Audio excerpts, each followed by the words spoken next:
Oi gente, tudo bem? Estamos de volta para mais um bate-papo muito bacana. E dessa vez o nosso convidado é muito especial, é um super-herói, né? O Homem-Aranha está aqui com a gente e eu faço sempre questão de frisar que todos os convidados que vêm aqui no nosso canal para trazer informações importantes para a nossa comunidade, eles sempre têm um grau de afinidade comigo, né? Como é a questão dos policiais militares que já estiveram, né, colegas meus da Brigada Militar, que estiveram presentes aqui no canal. E dessa vez, o nosso querido super-herói, o Homem-Aranha, a gente teve uma convivência lá no meu período de APAE, né? Onde o Homem-Aranha, agora nós vamos ficar sabendo, né, a respeito desse trabalho fantástico que ele realiza. Mas então, só para que todos saibam, né, nós nos conhecemos lá na época de APAE. Então, em nome dos admiradores do Homem-Aranha, eu quero agradecer a tua presença aqui, meu querido irmão. Eu que agradeço ao carinho e ao convite.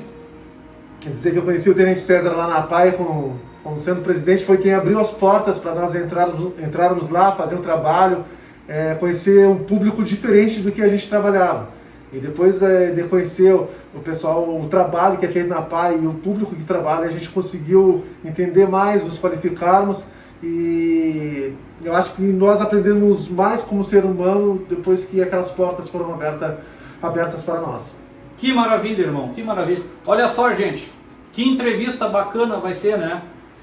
Quantas experiências, né, a gente vai poder conversar e trazer para todos vocês desse grande super-herói bagiense que tá fazendo a diferença na vida de muitas pessoas, tá bem? Pessoal, se inscrevam no nosso canal, curtam e compartilhem com seus amigos. Bom, uma pergunta que eu acho que todo mundo tem curiosidade. Homem-Aranha, como que surgiu na tua vida essa ideia, né, de ser um super-herói e chegar na vida das pessoas para fazer a diferença? Bom, na verdade eu não pensei muito em ser um super-herói, porque eu sempre fui um cara que reclamei bastante da vida. Sempre reclamei que as coisas não funcionavam, que não dava certo. E aí eu resolvi fazer uma ação social, só que eu queria que essa ação social fosse anônima. Então eu criei o Homem-Aranha. Então desde que eu comecei a ver que a gente pode fazer diferença na vida das pessoas, às vezes com um simples sorriso, ou às vezes tentando mudar a vida da pessoa de uma forma bem simples, foi o divisor de águas da minha vida. Mas eu comecei porque eu era um cara muito reclamão, um cara que reclamava bastante da vida, e eu queria fazer uma ação social, só que anônima. No início, como que tu sentiu assim a aceitação das pessoas, principalmente das crianças? Como que foi isso para ti? Bom, a aceitação das crianças foi de imediato. A criança, ela tem essa pureza, inocência, então quando ela vê o Homem-Aranha, ela realmente acha que é o Homem-Aranha da Marvel. O afastamento maior foi com os adultos, e sempre tem aquelas piadas, aquelas brincadeiras, mas as crianças foi uma aceitação de imediato, assim. As crianças, elas são muito verdadeiras, né, nas atitudes bom, e com certeza, né, receber o abraço de uma criança talvez não é o maior pagamento, né, que um ser humano pode receber pelo bem que está fazendo. Exatamente. Foi aí que eu entendi que tem muitas coisas que tem preço e só que não tem valor. Tem coisas que o dinheiro consegue comprar e outras que o dinheiro não vai conseguir comprar. Que é o amor, são sentimentos, e sentimentos geram sentimentos, né? Então, a partir disso, transformou muito mais a minha vida do que as vidas das crianças, assim, começou a me fazer melhor como ser humano. Com relação à tua família, por exemplo, quando tu decidiu ir por esse caminho, né, de ajudar as pessoas, em especial as crianças, né, como que foi a receptividade da tua família? A minha mãe, ela sempre ajudou o pessoal do bairro. Na verdade, o meu maior exemplo de fazer algo por alguém foi a minha mãe. Sim. Minha mãe ajudava os vizinhos, depois o irmão dela que foi paciente oncológico, depois a irmã dela que foi paciente oncológica. E eu vendo ela, eu resolvi fazer também. Foi uma parte que foi crucial assim na minha vida. E hoje eu vejo que ela fala, principalmente a minha mãe, que ela fala assim, pá, meu filho, eu acho tão bonito o que tu faz. Só que eu já expliquei para ela que a minha maior inspiração foi a minha mãe. Exato. Foi vendo ela fazer, porque a gente inspira pelas atitudes, muito mais que palavras, são as atitudes, né? Exatamente. A tua principal área de atuação, vamos dizer assim, né? Claro, a gente acompanha o teu trabalho nas redes, a gente vê que tu não é somente com as crianças, e principalmente crianças em tratamento da saúde, mas a gente vê que tu atua também em outras frentes, por exemplo, incentivando que as pessoas doem alimentos, por exemplo, né, para famílias carentes. Enfim, eu queria que tu dissesse para nós qual o teu foco principal, né? Qual o teu foco principal, mas de uma maneira geral, todas as áreas que tu tem atuado usando o personagem, né, o Homem-Aranha. A gente estende muitas áreas, em questão de visitas, em questões de tratamentos. Então, se tivesse que definir um foco principal, seria fazer o dia de alguém melhor de alguma maneira. Sim. Tentar levar de alguma maneira o dia da pessoa ficar melhor. Porque a gente vive dias tão corridos e às vezes a gente não tem tempo de pensar nos outros, né? Então, se a gente puder de alguma maneira deixar o dia de uma pessoa melhor, esse é o foco. Sem dúvida. A gente sempre imagina, por exemplo, que uma família, né, uma família que tem uma criança, né, que tem uma criança doente, dentro ali daquele ambiente familiar, todos os familiares são atingidos, né? E então esse trabalho que tu faz, focando na criança, na verdade ele atinge a família inteira, né? Exatamente, o que o senhor falou é algo assim, ó, é uma das maiores verdades, porque quando vem a doença, principalmente o câncer não vem só para o paciente, ele afeta todo o lar, e então não adoece só o paciente, adoece a família, os parentes mais próximos, e a gente poder levar alguns momentos bons para as pessoas, na hora que tu faz uma visita e tu vê o sorriso da família, tu às vezes não ajuda só na criança, mas tu vê um pai se alegrar porque o filho dele está feliz. Exatamente. Então, tudo que o pai quer, que a mãe quer, é um sorriso daquela criança, né? Exatamente. E se a gente puder fazer isso, e puder mudar, e isso não faz bem só para eles, faz bem para nós. Nós estamos fazendo uma visita, estamos realizando visita, nos faz melhor como ser humano, porque aí tu aprende a valorizar o que tu já tem, tu aprende uma coisa que é uma palavra muito bonita e às vezes pouco aplicada, que é a gratidão. Perfeito. Bom, eu confesso, né? Confesso para todos aqui, eu sou fã do Homem-Aranha, né? Do trabalho maravilhoso que ele faz. E claro, eu sigo ele nas redes sociais e eu vejo que a tua atuação ela não é somente em Bagé, né? Eu já vi depois gostaria que também existem outros personagens, né? Outros super-heróis que não podem ser esquecidos, que trabalham junto com o Homem-Aranha, né? Eu gostaria que tu citasse eles, mas eu queria que tu contasse para nós essa atuação que tu tem fora de Bagé, inclusive no Hospital da Criança Santo Antônio, em Porto Alegre, né, onde eu tive uma história com a minha filha. Então eu queria que tu contasse um pouco do teu trabalho lá. Bom, o convite para ir até o Santo Antônio foi por um menino que estava fazendo tratamento de leucemia, aqui de Bagé, que ele estava fazendo tratamento lá, e aí o pai dele pediu para a gente fazer a visita em Porto Alegre. Sim. Depois dessa primeira visita, a gente estreitou os laços com eles, e a gente fez algumas visitas, Dia das Crianças, Páscoa, em datas comemorativas. E a recepção lá é fora do normal. O misto de sentimentos que tem naquele hospital, principalmente na ala oncológica ali, com os pequenos, é surreal, assim. E os guris que nos acompanham, nós temos aproximadamente 8 super-heróis, eles puderam presenciar e desenvolver esse sentimento de gratidão na vida deles.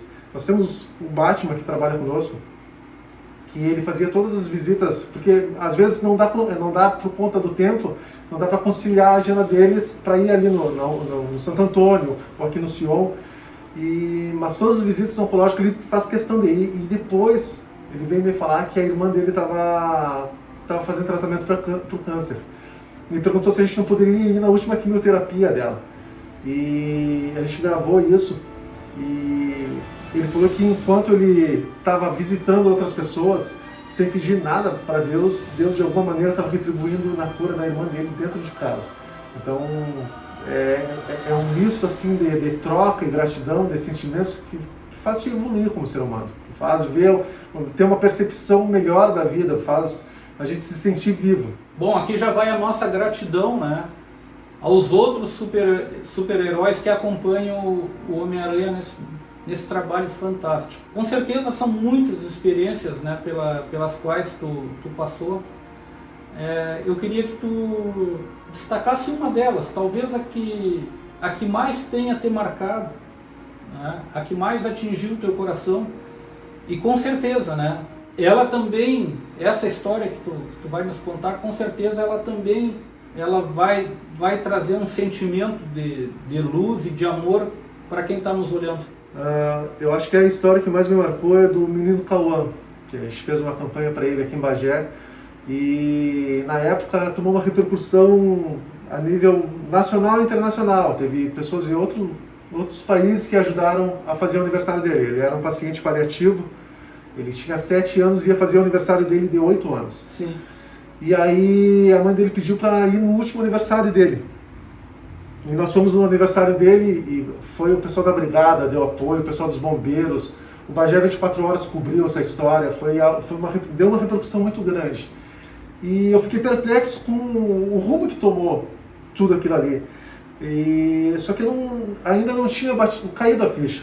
A hora que me caiu a ficha foi quando eu estou com o Cauã, no pula-pula, e o Cauã olha para... Tinha pula-pula, tinha brinquedos, foi a banda do Grêmio. O Renato Gaúcho mandou uma camiseta do Cebolinha autografado na época. Enfim, sim, é uma repercussão bem grande. E aí o Cauã olha para mim, e ele fazendo 8 anos, ele me falou assim, ó, Homem-Aranha, eu só queria ter mais tempo aqui. Que fantástico. E aquilo ali me ensinou que eu tinha todo o tempo do mundo e às vezes eu não aproveitava o meu tempo. O Cauã faleceu pouco tempo depois. Depois a mãe do Cauã teve câncer, ela faleceu agora faz um mês, e a mãe do Cauã me chamou lá, 3 meses antes dela falecer, para mim gravar como que ela queria que fosse o funeral dela. E eu estivesse lá de Homem-Aranha, enfim. Então eu tive uma ligação muito grande com a família deles, e o que me marcou foi isso. Eu levo para a minha vida que eu tenho muito tempo. Foi o que o Cauã me falou naquele dia, e depois eu vi um provérbio africano que diz que quando a morte me encontrar, que eu esteja vivo. Porque às vezes a gente está passando dia a dia, mas a gente não está vivendo. A gente não está valorizando aquilo que é um dom que Deus nos deu e que a gente deveria gastar ele com proporção, que a gente pudesse gastar ele para marcar as pessoas, fazer o dia de alguém um pouquinho melhor, enfim. A história do Cauã me marcou aqui, eu tinha todo o tempo do mundo. Pessoal, não tem como a gente não se emocionar, né? Bom, com relação aos resultados assim que tu tem observado, né, da tua atuação, principalmente dentro dos hospitais, nos tratamentos que envolvem, né, crianças, o que tu tem notado com relação a isso, o progresso das crianças? Não, isso é algo assim, imensurável, porque imagina a gente ter um sonho e daqui a pouco abre a porta do quarto e o teu sonho está ali. Tá? A pessoa que tu admira, tá? Aquela pessoa que tu olha só pela televisão e aí tu vê que tá tão próximo o super-herói. Então para as crianças é isso. Eles olham e vão lá, abraçam, e eu conheço algumas crianças aqui em Bagé que logo deram alta. Isso tem um resultado físico, né? Exatamente. Porque tem até uma questão química que acontece hormonal no nosso cérebro. Toda vez que a dopamina libera, ela melhora a nossa imunidade. Perfeito. Então, toda vez que tu te alegra, alguns antigos falavam, né? Mente sã, corpo são. Exato. Então, quando tu te alegra, o tratamento se torna melhor. E é isso que acontece com as crianças. Quando elas olham assim, sai aquele sorrisão e conversam, e perguntam dos vilões, e perguntam se eu estou salvando muita gente, e aí no intervalo elas assim, tá, então tu estava salvando uma pessoa e tu veio aqui me salvar. E quando elas entram nesse mundo imaginário, nessa magia delas, elas conseguem esquecer um pouquinho da doença e dar aquele plus. E a gente tem relatos assim, de crianças que deram alta no outro dia.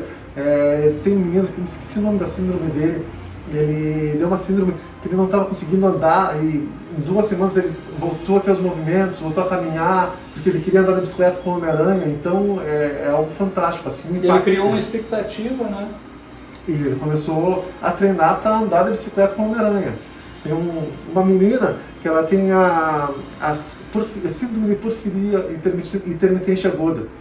E a gente fez uma aposta aqui, a gente ia fazer uma corrida. Ela estava sem andar, ela sentia muita dor, e a gente fez uma aposta que a gente ia fazer uma corrida. E ela logo melhorou. Então tem um impacto muito grande, assim, pelo menos na parte lúdica deles, na parte anímica deles. Não, e isso com certeza, claro, a gente não é especialista nisso, né, mas com certeza isso potencializa o efeito do tratamento do medicamento, né? Exatamente. Um corpo com uma imunidade daqui a pouco mais alta tem uma maior recepção da medicação, do antibiótico, ou seja, lá o tratamento que está sendo feito, né? Perfeito. Assim como a gente sabe, né, pela experiência que a gente tem, que um comportamento inadequado da mente humana, ela acaba somatizando doenças no corpo. O inverso é verdadeiro. Exato. Né? Se aquela pessoa tiver um sentimento de alegria, de esperança, isso vai se refletir no corpo dela, no organismo, na imunidade, principalmente na imunidade, né? Porque o que acontece quando começa um tratamento, geralmente a imunidade baixa, e aí é a porta de entrada de outras doenças. Então, se tu tiver com uma imunidade alta, se tu tiver com os teus mecanismos de defesa próprios ali, o tratamento vai fluir mais. E aí imagina, chega ali um cara, do nada, abre a porta, o Homem-Aranha está aqui, então tem um impacto para qualquer criança e para os pais também, porque o pai fica assim, filho, tu viu o Homem-Aranha veio TV, e aí isso contagia o ambiente, muda o ambiente. Perfeito. Com todo esse impacto positivo, né, que tu vem tendo, tanto em Bagé como fora de Bagé, como tu contou para nós agora, eu queria saber, os hospitais, enfim, as entidades te procuram vocês, né, os outros super-heróis, juntamente contigo, para desenvolver esse trabalho. O Homem-Aranha tem tido uma aceitação maior do que foi no início? Sim. No começo a gente deu de cara com muitas portas fechadas, né? Sim. A gente conseguia visitar os hospitais em Porto Alegre, fiz umas 3 visitas em hospitais diferentes lá e não conseguia visitar a nossa Santa Casa aqui. Porque entendo que estava no meio da pandemia e o pessoal não estava adepto ao trabalho. Só que, uma quebra de paradigma. Né? Exatamente. É algo diferente. E tudo que é diferente confronta o ser humano, e o ser humano não tem tendência a aceitar o diferente. Porque o diferente te confronta, e o que nos confronta nos transforma. E então foi muito difícil, assim. Só que houve uma grande aceitação depois que eu comecei a fazer essa visita. Eu comecei a estudar sobre oncologia, comecei a ler bastante e falar com as pessoas. Pô, eu conheço um pouquinho do tratamento, sei como pescar um paciente.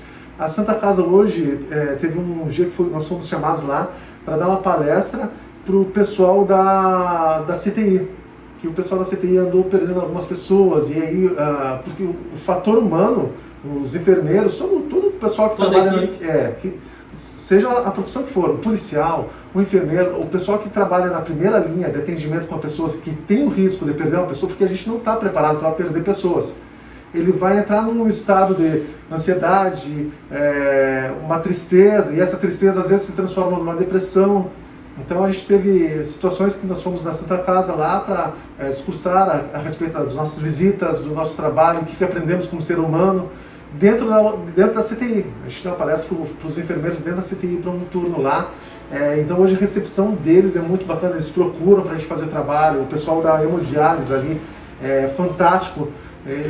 aceito todas as ideias que a gente tem, datas comemorativas a gente já sempre deixa agendado primeiro com eles ali. As portas que foram abertas lá na PAI, que foram fantásticas, porque era um outro público que eu não tinha tanto contato assim, não tinha conhecimento. Hoje eu consigo entender várias coisas, e essas portas que foram abertas na PAI, elas transformaram todos nós ali, super-heróis, começaram a ver o mundo de uma forma diferente, porque é como eu estava falando, o diferente nos confronta, e o diferente nos transforma também, que nos confronta nos transforma. Então essa aceitação e essa abertura de portas para nós fez a gente ter mais credibilidade por hospitais que a gente vá, e fez também a gente aprender muito mais com os mais diversos públicos. Quais são os teus projetos futuros dentro da tua área de atuação, dentro desse trabalho com as crianças, e se também tu pretende expandir isso, expandir esse trabalho para que ele atinja outras camadas da sociedade? Bom, para responder sobre a questão de quais planos futuros, eu tenho três falas que eu sempre carrego comigo. A primeira, quando eu ia para outros lugares, como Porto Alegre, o pessoal acha que é muito bonito colocar a roupa do Homem-Aranha, mas eu tenho vergonha, eu sou tímido. Então eu ficava com aquele receio. Aí eu desenvolvi uma fala que eu carrego, que eu não sou daqui. Eu ia para Porto Alegre, então eu colocava a roupa do Homem-Aranha e a desculpa eu não sou daqui, vou voltar para minha casa. Só que hoje eu carrego essa desculpa toda hora, essa fala toda hora que eu vou em qualquer lugar. Eu não sou daqui, eu sou do céu, porque a gente não, se a gente tem vergonha de algumas coisas, daqui a pouco a gente perde a segunda fala que vem, que é não perca as oportunidades. Eu nunca perco uma oportunidade, tem a oportunidade de fazer algo por alguém, cara, não perde a oportunidade. Então, daqui a pouco a gente não vai ter o que a gente vai entrar na terceira fala, que é não existe amanhã. Eu vivo, não penso muito a longo prazo, não faço os planos muito longos, porque eu quero viver um momento, eu quero curtir esse momento que a gente está aqui conversando, que a gente está interagindo, trocando experiências, o momento que eu tenho com a minha família, com a minha mãe. Então eu não crio planos a longo prazo, assim, mas tenho ideia assim, de expandir mais as nossas visitas, principalmente aqui na nossa região fronteirística, porque é o melhor povo que tem que trabalhar, é o melhor povo que se tem para trabalhar. O nosso povo é fechado, o nosso povo é carrancudo, o nosso povo ele é sério, é típico do gaúcho, é típico do pessoal da fronteira. Sim. É um pessoal que não sorri muito, é um pessoal bem fechadão, assim, e isso é bacana. Porque essas pessoas que se fecham nessa bolha, às vezes elas não dão abertura para poder viver, para poder ser feliz, para poder sorrir, que é algo maravilhoso. Então eu espero expandir, principalmente na nossa região fronteirística aqui, Livramento, ir para esses locais que o povo é duro, porque quanto mais duro o povo, mais bondade tem. Uma planta, quando ela se desenvolve no meio das rochas, ela é mais bonita do que ela se desenvolve no solo normal. Isso é uma grande verdade. Não, nós não podemos esquecer que o ser humano, todos nós somos centelhas divinas do Criador. Todos nós temos um potencial imenso dentro do nosso coração para transformar o mundo. Mas às vezes nós necessitamos de um incentivo, e esse incentivo ele pode vir de um super-herói. O Homem-Aranha realmente é fantástica a história dele, mas eu gostaria de dizer que ele é super-herói duplamente. Atrás, aqui, da roupa do Homem-Aranha, tem um policial militar. Talvez poucas pessoas saibam disso. Então eu digo, ele é duplamente super-herói. Parece até um pouco antagônico, o que eu vou dizer aqui. Um policial muitas vezes ele tem que usar a força, e se necessário for, para preservar uma vida, ele pode até tirar outra vida, fazendo uso da arma. Mas isso não impede que dentro do coração desse policial tem um super-herói. E um grande exemplo é esse herói, esse super-herói que nós trouxemos hoje aqui para contar a história de vida dele. Uma história fantástica que eu acredito que tenha tocado o coração de todos nós. Nós desejamos que a caminhada dele não se encerre, que a caminhada dele continue, e que ele sirva de incentivo, né, como nós falamos ali anteriormente, que ele seja, que ele sirva de incentivo para que outros super-heróis apareçam, não necessariamente com uma roupa de super-herói, mas com uma roupa normal, mas que sejam super-heróis entregando o melhor amor, o melhor carinho, que entreguem o seu coração em favor daquelas pessoas que precisam. Então, para encerrar essa nossa conversa tão bacana que foi hoje, né? Não é todo dia que a gente consegue entrevistar um super-herói, mas eu queria, Homem-Aranha, que tu deixasse... na verdade, tudo que tu falou já foi uma lição de vida, mas eu gostaria que tu deixasse uma mensagem para o nosso público, né? Para o teu público, né? Uma mensagem de... Enfim, que a vida é uma grande oportunidade, né? A vida é um grande recomeço, e eu queria que tu deixasse então um conselho que com certeza vai marcar no coração das pessoas. Bom, se todos que estiverem nos assistindo pudessem colocar no seu coração que na verdade não existe um amanhã, a gente tem o presente para viver. Então, se você estiver nos assistindo aí e estiver perto do seu pai, do seu filho, do seu irmão, abrace ele hoje, ame ele hoje, fale para ele o quanto você tem apreço por ele. Se tem alguma coisa não resolvida com alguém, pede perdão. Olha, o orgulho não leva nada, não leva ninguém a lugar nenhum. Exato. O orgulho só te deixa preso numa redoma. Então, quando tu leva a frase não existe amanhã, a gente já deixa até aquelas ansiedades que a gente tem, porque a ansiedade é o excesso do amanhã, né? Então, vive como se não houvesse amanhã. Vivam de forma plausível, que cuide das pessoas que estão próximas, porque isso é tudo que a gente tem. O bem não te ajudando, o bem não pode ser deixado para depois, o bem tem que ser feito agora. Exato, ele não pode esperar. Porque às vezes a gente pode fazer a diferença, como o senhor mencionou, ser um super-herói pro vizinho. Passa por ele, oi, bom dia, tudo bem? Às vezes ele só precisa de um bom dia. Porque eu descobri que o maior presente é ser presente. Fala assim, ó, eu tô contigo aqui. Tu vai estar passando por tudo isso e eu vou estar contigo aqui. E às vezes a gente não sabe se expressar direito para a pessoa, não sabe o que falar, eu não sei o que falar na hora certa, mas só mostra para ele assim, cara, eu tô contigo. O que tá passando, talvez eu possa não te ajudar, mas eu vou ser presente na tua vida, eu vou estar aqui contigo até o último dia. Então que a gente possa levar isso para as pessoas, que a gente, em vez de dar tantos presentes, que a gente seja presente. Boa presente, que bacana. Bom, pessoal, hoje foi maravilhoso, né? Foi uma experiência fantástica, junto aqui com esse grande super-herói, né? Como eu disse, duplamente super-herói. Esperamos que essa entrevista, esse bate-papo tão bacana, né, tenha tocado o coração das pessoas e que todos nós possamos, de alguma forma, como disse o Homem-Aranha, ser super-heróis, sermos presentes na vida de alguém para fazer o bem, tá bom? Nunca esquecendo, pessoal, aquela nossa máxima, vamos saber mais para viver melhor. Um grande abraço, até a semana que vem.